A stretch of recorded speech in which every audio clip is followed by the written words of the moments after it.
Welcome to the Deep Dive, the show where we cut through the noise, stack up the sources, and pull out those really essential, sometimes kind of surprising nuggets of knowledge.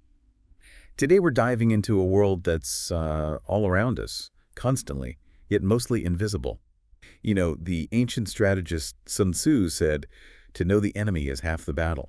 And for anyone going into healthcare, that enemy, or actually sometimes friend, is very much microbial. It absolutely is. And for you listening, especially those of you in Dr. Ramey's microbiology course there at College at the Canyons, well, this deep dive is really built with you, our future registered nurses, in mind. Our goal today isn't just, ticking off facts. It's about trying to transform microbiology from maybe just another course you have to take into a really powerful, practical toolkit, something that directly helps you give safe, compassionate, and informed patient care. That's exactly the mission. We really want to show you why understanding these tiny organisms isn't just like a requirement for your degree, but something absolutely central to basically every single shift you'll work. It truly is. Microbiology, it's not some abstract thing for RNs. It's woven into your daily tasks. It influences pretty much every decision, from preventing infections right at the bedside to explaining a treatment plan to a worried patient or their family. Okay, right. Let's unpack this a bit. Think about HAIs, hospital-acquired infections. That's a huge challenge, yeah. Yeah. As a nurse, you're constantly going to be thinking about your patient's own microbiome, that whole community of microbes living on and in them, and crucially, how to stop contaminants getting into sterile sites, like, say, when you're putting in an IV catheter. That knowledge is your first line of defense. Exactly. And what's so important there is your ability to quickly tell the difference between, say, a viral infection and a bacterial one. That directly impacts the whole treatment plan. Antibiotics, for example. Great against bacteria, but completely useless against a virus like influenza. And that distinction, it's not just academic trivia. It dictates whether a patient gets the right care, and it's vital in, well, the bigger fight against antibiotic resistance. Makes sense. Yeah. And then, when a lab report lands, and it shows, I don't know, Staphylococcus aureus in a wound culture, you need to know why that specific bug matters, right? And what you should do about it, like, right now. It's not just a name on a page. It's critical info guiding your immediate actions. And that understanding, it extends right into patient education, too. How do you really effectively explain to someone why they absolutely must finish their whole course of antibiotics even when they start feeling better? Or how do you confidently talk about vaccine safety and why they work? All of that needs a solid foundation, a kind of microbiological literacy that'll honestly become second nature to you. That foundation really does set the stage. Okay, so let's properly meet this incredibly diverse microbial world. We're talking organisms, mostly single-celled, some aren't even cells, and pretty much all of them need a microscope to be seen. Yeah, the sheer variety is just, well, staggering. They span this huge range in size and complexity. Let's focus on the key groups you're likely to bump into in clinical settings and really drill down on their clinical significance for you as a nurse. All right, starting with maybe the most unique ones, viruses. What makes them so different? Viruses are fascinating, mainly because they're cellular. That means they aren't technically living cells. They're basically just genetic material, DNA or RNA wrapped up in a protein coat. This makes them obligate intracellular parasites. Fancy term, but it just means they have to infect a host cell to make more copies of themselves. For you, the absolute key takeaway is that this structure makes them resistant to antibiotics. Clinical examples, they're everywhere. Influenza virus causing the flu, HIV leading to AIDS, SARS-CoV-2, the virus behind COVID-19. Our main weapons against them are vaccines, antiviral drugs, and really strict infection control. Okay.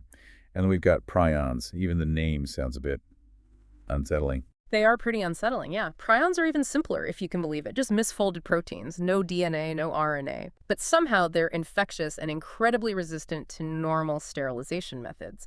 Creutzfeldt-Jakob disease, CJD, that's the classic example. The nursing implication here is crystal clear. You need absolutely specialized decontamination procedures for any surgical instruments or equipment that might have been exposed. Standard methods just won't cut it. Wow. Okay, so from these almost alien things, let's shift to maybe the workhorses of the microbial world, bacteria. Ah, yes, bacteria. They're everywhere and truly essential for nurses to grasp.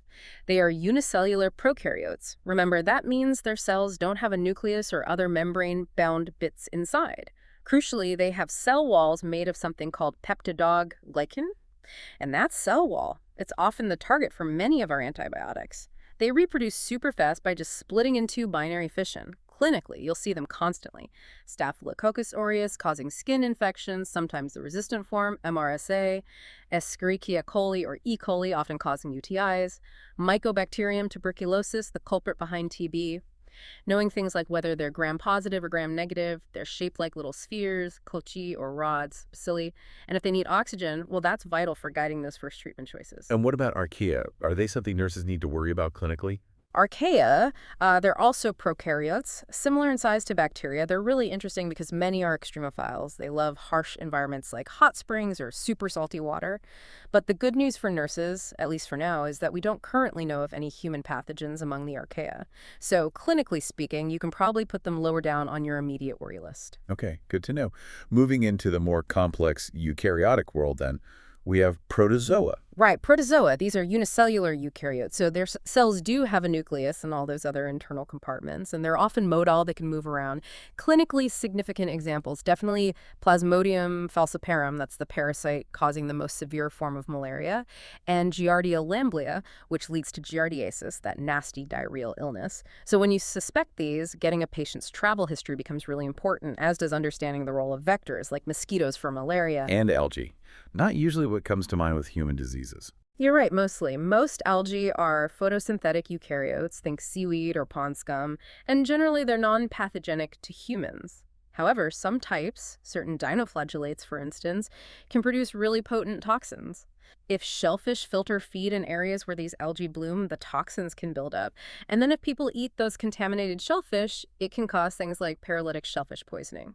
So definitely a public health concern, especially for nurses working in those areas or in public health roles. Right. Now, fungi. This is definitely a group nurses need to be familiar with. Oh, absolutely. Fungi are eukaryotes too. They come in two main forms you'll encounter. Unicellular yeasts like Candida albicans, that's the cause of thrush and vaginal yeast infections or candidiasis. And then there are the multicellular molds like Aspergillus fumigatus. That one can cause serious lung infections called aspergillosis, especially in people with weakened immune systems. An important point, their cell walls contain atin, not peptidoglycan. That's a key difference and why we use antifungal medications, which target chitin synthesis, not antibiotics. Okay, chicken, not peptidoglycan. Got it. And finally, the helminths, the worms. Helminths, yes, the parasitic worms. Now, the adult worms can be quite large, millimeters to even meters long. But the really crucial point for nurses is that their eggs and larvae are microscopic. And it's usually these tiny forms that cause the initial infection, often through contaminated food, water, or sometimes soil contact. Think tapeworm infections from Tassiania solium, roundworm infections like Escherichia from Ascaris lumbricoides, or schistosomiasis caused by a schistosoma species found in contaminated freshwater. This directly links back to the importance of patient education about sanitation, hygiene, and ensuring access to clean water. It's just incredible when you think about this whole spectrum from tiny viruses all the way up to complex worms. And the fact they're all around us really drives home that next point, the ubiquitous microbiome, this idea that microbes are, well, everywhere and can be both friend and foe. They really are everywhere, in the air we breathe, the water we drink, the soil, on hospital surfaces, even deep in ocean vents, and maybe most importantly, inside and on our own bodies. It's estimated that microbial cells actually outnumber our own human cells. Together, they form this incredibly complex ecosystem, the human microbiota. And this ecosystem, it profoundly influences so much our digestion, how our immune system develops and functions, even, believe it or not, our mood. So if we have this usually helpful ecosystem, this microbiota, the big question for nurses has to be, what happens when that balance gets disrupted? Yeah, that's exactly where things can go wrong. That's where opportunistic infections often arise. When that normal, healthy balance is disturbed, often by things like broad-spectrum antibiotics, or sometimes severe illness, or immunosuppression, certain microbes can seize the chance, the opportunity, to overgrow and cause disease.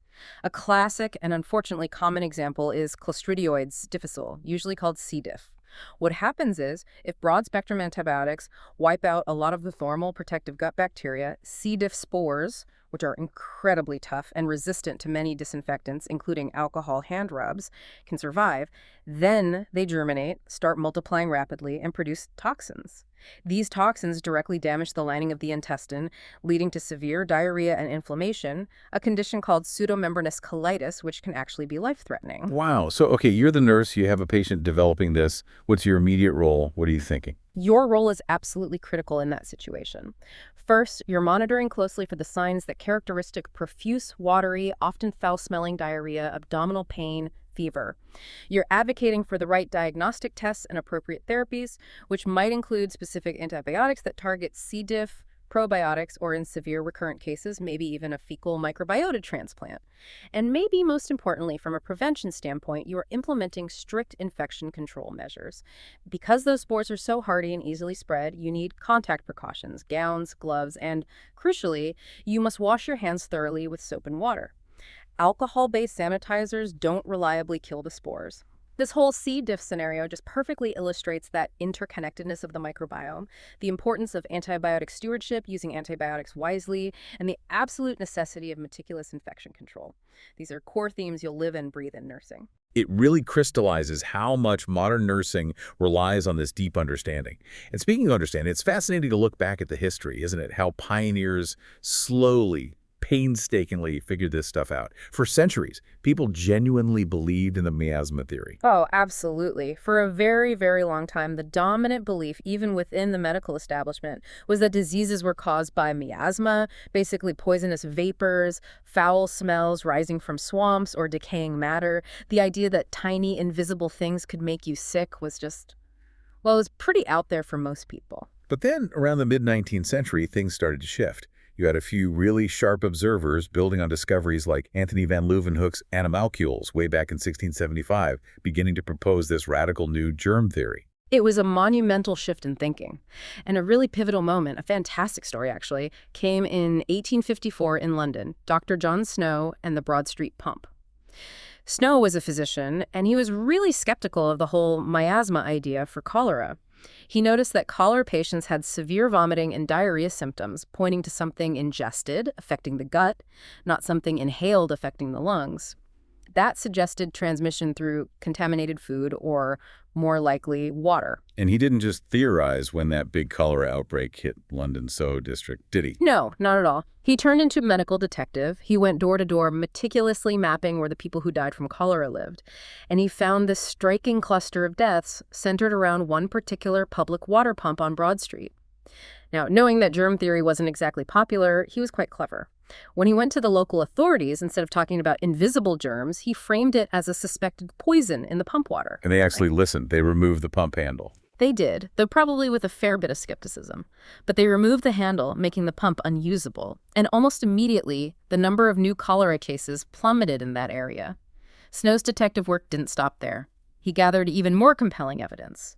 There was the famous case of the widow who lived miles away, but had water specifically delivered from the Broad Street pump because she liked the taste. She died of cholera. And then, conversely, there was a large workhouse located right near the pump with hundreds of residents but very few cholera cases. Why? It turned out they had their own private well and didn't use the Broad Street pump water. And wasn't there something about an infant's diapers near the pump? Yes, the index case, potentially. It's believed an infant living near the pump had cholera, and the soiled diapers were washed, with the contaminated water likely seeping into the well from a nearby leaky cesspool. It paints this incredibly vivid picture of a scientific breakthrough driven by observation and data. The real nugget here for you as future nurses isn't just that Snow figured out cholera was waterborne, it's how he did it. One person using meticulous data collection, mapping, and critical thinking to challenge a deeply entrenched, centuries-old belief, even before the technology existed, to actually see the bacterium.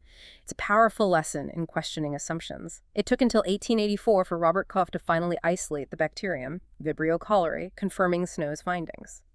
It's amazing how these discoveries then built on each other. Yeah. You had Louis Pasteur, who definitively proved microorganisms cause fermentation, developed pasteurization to make food and drink safer, and created those groundbreaking vaccines for rabies and anthrax.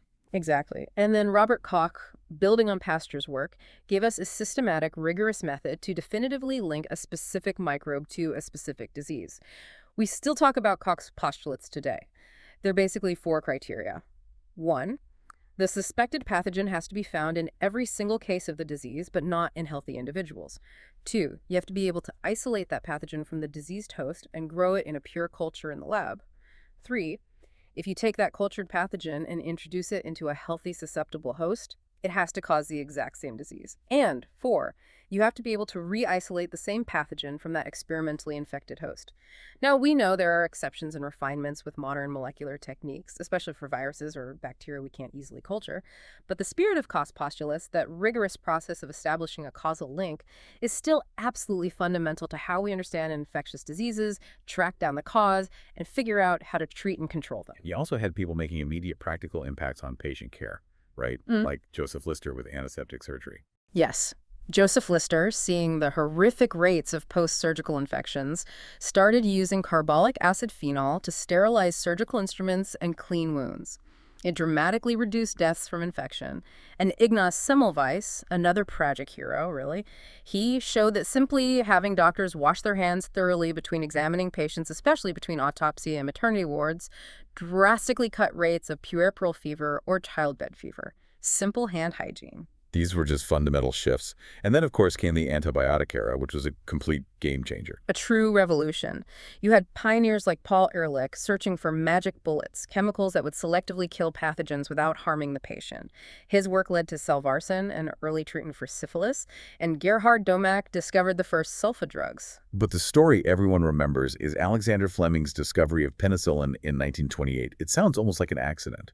It was beautifully serendipitous, wasn't it? He came back from vacation, found some petri dishes with Staphylococcus bacteria cultures contaminated with a mold, Penicillium notatum, but instead of just tossing the ruined plates, he noticed something crucial. Right around the mold colony, the bacteria weren't growing, they were actually being destroyed. Raphis. He realized the mold was producing something. Exactly. He realized the mold must be secreting some substance that was killing the bacteria. He called it penicillin. Now, Fleming himself actually struggled to isolate and purify enough of it for widespread use. It really took the dedicated, persistent work of Howard Florey and Ernst Chain, particularly during the desperate needs of World War II, to figure out how to mass-produce penicillin. And that just opened the floodgates. It revolutionized medicine, saved countless lives from bacterial infections that were previously death sentences, and truly ushered in the modern medical era. And for you, as nurses today, that history carries a heavy weight, the urgent need for careful antibiotic stewardship to preserve these precious drugs and prevent the rise of resistance. That history is just incredible context. But okay, let's fast forward to now. What are the essential tools and techniques you'll be using or encountering in clinical microbiology? Starting, always, with safety first. Biological safety levels, BSLs, and aseptic technique. Right. Understanding BSLs is important background knowledge, even if you aren't working in the lab yourself, because it helps you understand why certain precautions are in place for specific patients or specimens. BSL-1 is the lowest level for microbes not known to consistently cause disease in healthy adults, like a basic teaching strain of E. coli. Minimal PPE needed. BSL-2 is where most clinical labs operate for common pathogens. Think Staphylococcus aureus, salmonella. You need lab coats, gloves, eye protection, and often work in a biological safety cabin if aerosols might be generated. BSL-3 is for microbes that can cause serious or potentially lethal disease through inhalation, like Mycobacterium tuberculosis. This requires labs with special ventilation, like negative pressure rooms, and use of respirators. And BSL-4 is the maximum containment level for dangerous exotic agents that pose a high risk of life-threatening disease, often with no available treatments or vaccines, like Ebola virus. Think full-body, air-supplied suits. Again, as a nurse, you likely won't be in a BSL-3 or 4 lab, but knowing the levels exist helps you appreciate the infection control protocols required for patients with certain diagnoses. Makes sense.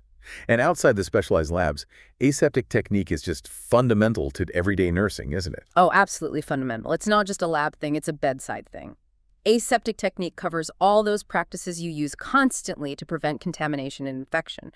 We're talking rigorous hand hygiene washing or using alcohol-based rubs appropriately, using sterile gloves, drapes, and instruments when needed, properly disinfecting a patient's skin before an injection or inserting a catheter. These aren't optional extras. They are core, non-negotiable skills to protect your patients. And there are those key terms for microbial control that often get confused. Can we quickly define sterilization, disinfection, antisepsis, degerming, and sanitization? Good idea. They are distinct. Sterilization is the absolute removal or destruction of all microbial life, including the really tough bacterial endospores and viruses. Think autoclaving surgical instruments. Disinfection aims to destroy most harmful microorganisms, but not necessarily endospores, on inanimate objects or surfaces, like wiping down a hospital bed rail. Antisepsis is disinfection specifically applied to living tissue, like using an iodine solution on skin before surgery. Degerming is more about the mechanical removal of microbes from a limited area, like swabbing the skin with alcohol before giving a shot, or just vigorous hand washing itself.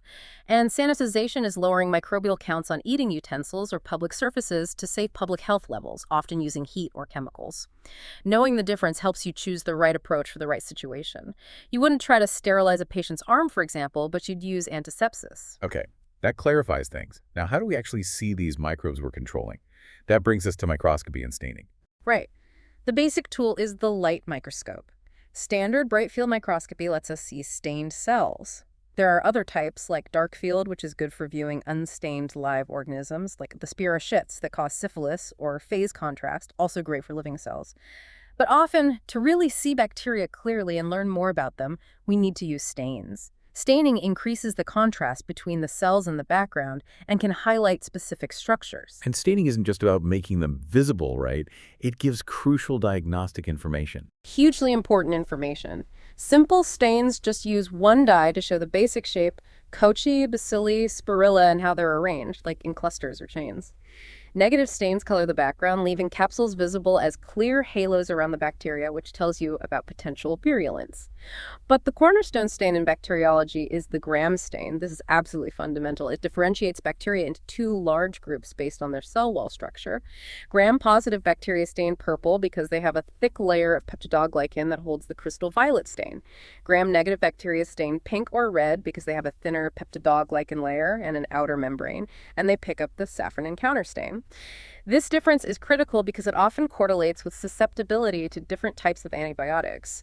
Knowing if it's gram-positive or gram-negative is often the first major clue guiding the doctor's initial antibiotic choice while waiting for more specific culture results. Then you have the acid-fast stain, which is specifically used to identify bacteria in the genus Mycobacterium, including Microbacterium tuberculosis, because they have that waxy mycolic acid in their cell walls that resists gram staining.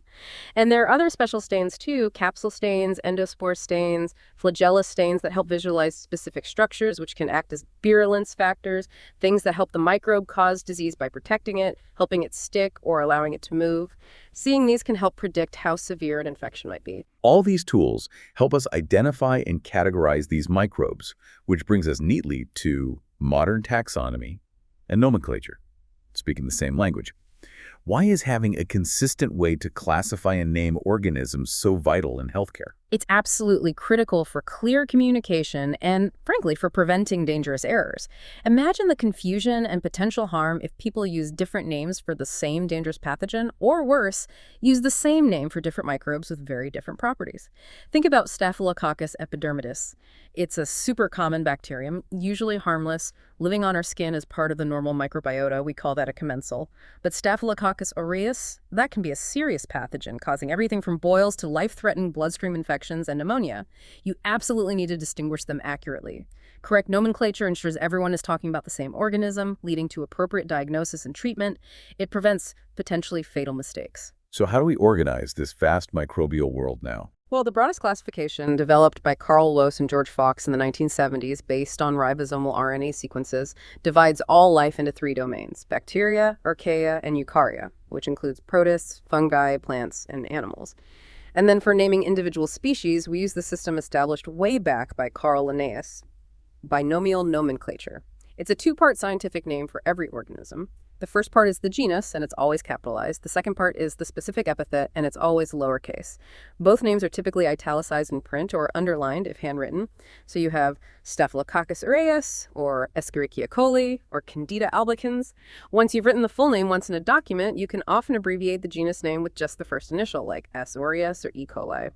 This system provides a unique, universal, unambiguous name for every known species, which is essential for scientists and healthcare professionals globally. Okay, that makes perfect sense. We've covered a lot of ground, the types of microbes, the history, the tools, the naming. Let's bring it all together now with a clinical application. A disruption of the microbiome case study. How does this all play out in a real patient scenario? Okay, let's picture this. A 72-year-old woman is admitted to the hospital with bacterial pneumonia. She started on broad-spectrum intravenous antibiotics. After about 5 days of treatment, she developed severe, frequent, watery diarrhea, maybe 10, 12 times a day, along with abdominal cramping and a low-grade fever. A stool sample is sent to the lab, and it comes back positive for Clostridioides difficile toxins.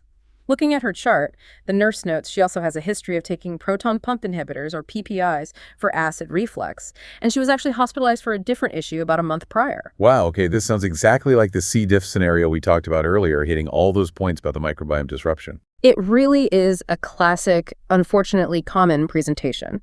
Let's break it down using what we've discussed. The broad-spectrum antibiotics she received for pneumonia, while necessary for that infection, likely wiped out a significant portion of her protective, normal gut microbiota. This created an opening. C. difficile spores, which are commonly found in the environment, especially healthcare settings, and are notoriously resistant to stomach acid and many disinfectants, might have been ingested or were already present in small numbers. With the competition gone, these spores could germinate into active, toxin-producing bacteria. The toxins produced by C. difficile directly attack the cells lining her colon, causing inflammation, fluid secretion, and the characteristic symptoms of colitis, severe diarrhea, and cramping.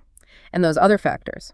Our history of PPI use might have further reduced stomach acid, making it easier for spores to survive passage to the gut. And her recent prior hospitalization increased her risk of exposure to C. diff spores in the first place. So putting on your nurse's hat in this situation, what are the absolute core takeaways and immediate actions driven by that microbiological understanding? All right, number one, this situation screams for immediate and meticulous infection control. You know C. diff forms spores. You know spores are tough and easily spread. Therefore, contact precautions are essential. Private room, if possible, gowns and gloves for anyone entering the room, dedicated equipment. And crucially, hand hygiene with soap and water after removing gloves and before leaving the room. Alcohol-based hand rubs are less effective against spores, so physical washing is key. Number two, it highlights the double-edged sword of antibiotics and the importance of antibiotic stewardship. Were the broad-spectrum antibiotics truly necessary, or could a narrower spectrum drug have been used? You'll be part of advocating for appropriate antibiotic use.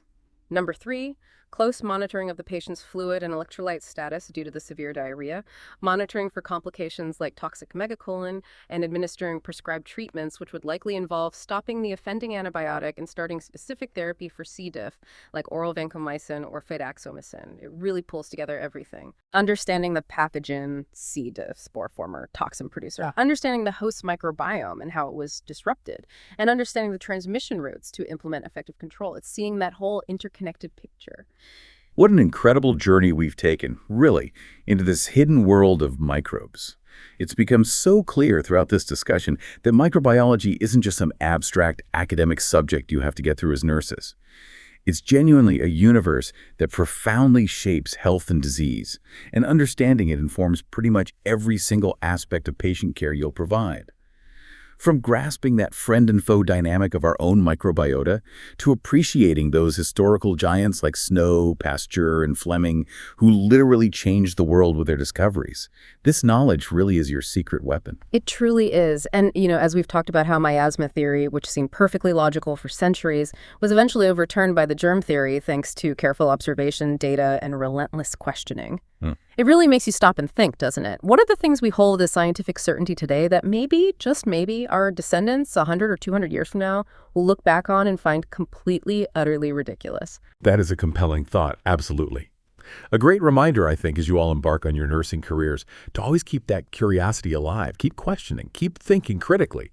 Because as any good scientist, or frankly, any great nurse will tell you, asking a question, well, that's always an excellent place to start.